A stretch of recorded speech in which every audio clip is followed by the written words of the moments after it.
Let's begin with a simple glass of water. It seems ordinary and abundant. Indeed, from space, our planets appear a vibrant blue, a color that represents the vastness of its water.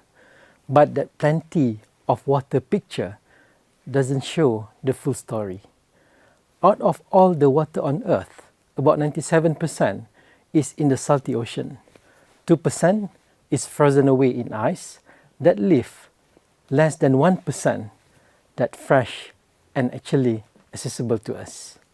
Less than 1% to grow our food, to run our city, power our industries, and keep our ecosystem alive. When you think about it that way, this simple glass of water suddenly feels a lot more precious. Although the ocean surrounding us is salty, it is a potential sustainable source of fresh water. If we can reliably and responsibly convert even a tiny fractions into drinkable water, we create a powerful safety net. Malaysia is very fortunate. We have abundant rainfall, generous rivers, and among the lowest water costs in the region. Yet, we still have blind spot. Despite our overall abundance of water, some places in Malaysia still struggle. Our island, remote villages, part of Borneo, and communities along the east coast does not always get the reliable supply because the pipeline and treatment plants are hard to build and maintain them. Take Langkawi as an example. The island depends a lot on groundwater, but much of Langkawi is made of porous limestone.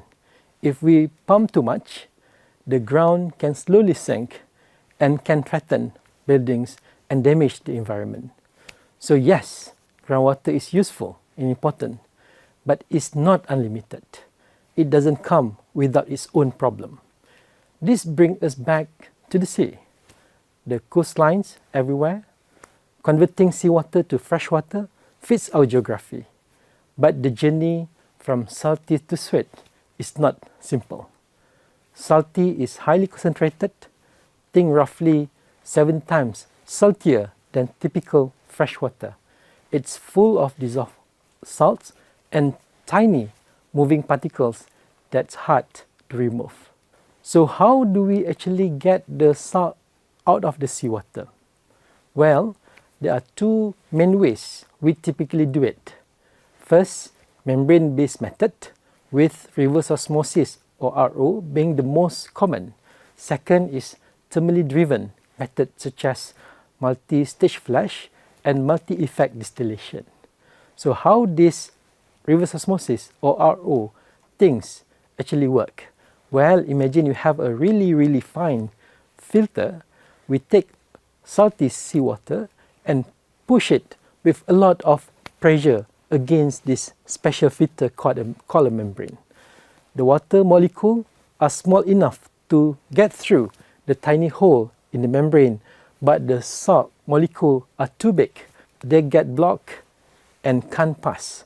So on one side of this membrane, you end up with a lovely fresh water, and on the other side, you are left with all the concentrated salt in what we call brine, basically super salty leftover water. Why is RO popular? It is efficient, uses less energy than all the heating methods, has a smaller footprint, and scale well as demand increase. Modern energy recovery devices make it even more cost-effective, and the ecosystem of the suppliers and operators is matched. But RO needs high pressure, meaning costly, robust equipment, and high energy use. The big headache for RO is falling because particles, microbes, and scale clog the membrane and thus slow down the water flow and eventually drive up energy use and require cleaning chemicals and replacement. Powerful? Yes, but it demands careful management and significant capital and operational costs. The second main method is thermal desalination. It is pretty much what it sounds like. We use heat. Think of it like boiling a kettle. So we heat the salty seawater until it evaporates and turns into pure steam, leaving all the salts and impurities behind. Then we capture the steam, cool it down, and condense back into fresh and drinkable water. Thermal methods are quite tough and reliable. They can handle seawater that dirtier or even variables, which make them very useful in challenging conditions. They are especially attractive when we can borrow waste heat from power plant and use it to help boil the water. But they are trade-off. The system usually needs more space than our plant to produce the same amount of water. And if we don't have cheap waste heat available, we have to burn more fuel or use more electricity to heat the water, which means higher energy use and higher costs. Now, because both RO and thermal method have their pros and cons, researchers are looking for even better solution. There was something called membrane distillation, or MD, comes in. Think of it as a hybrid, trying to get the best of the both worlds. It uses a membrane, but it also uses heat, like thermal desalination. So how does this membrane distillation, or MD, actually work? Imagine you have this special membrane. It is hydrophobic, which means it's heat water. It repels it. Now we put warm, salty water on one side of this membrane and cooler water on the other. Because one side is warm and the other is cold, the water on the warm side wants to turn into vapor. The vapor is pure water and it's light enough to sneak through the membrane, the cooler side. The salt, however, is too heavy and get left behind on the warm, salty side. When the vapor reaches to the cool side, it turns back into fresh liquid water. So why we consider MD? Low pressure, meaning gentler equipment, and lower pumping costs than RO. It's less prone to classic fouling because only vapor crosses the membrane. MD is compact and modular, great for island, remote site, and containerized unit, and can handle very salty brines. MD has one big challenge we call wetting. The special membrane is supposed to act like a raincoat for salty water. It should keep out and only let the water vapor through. But the ocean is not just clean salt water. It's full of other things too, including organic contaminants like natural oil and bits of decaying plants or algae. They are usually hydrophobic as well, and they like to stick on the hydrophobic membrane. So when enough of this build up, the membrane stops working like a proper raincoat. Liquid salty water starts to seep into the tiny pores. Once that happens, salt slips into the clean water side, so the water quality drops, and over time, the membrane itself can get damaged. So at our research center, the Advanced Membrane Technology Center, MTech, UTM, we focus on solving this wetting problem. To explain what we do, let me first say a bit about how surface interact with water. Some material love water, we call them hydrophilic.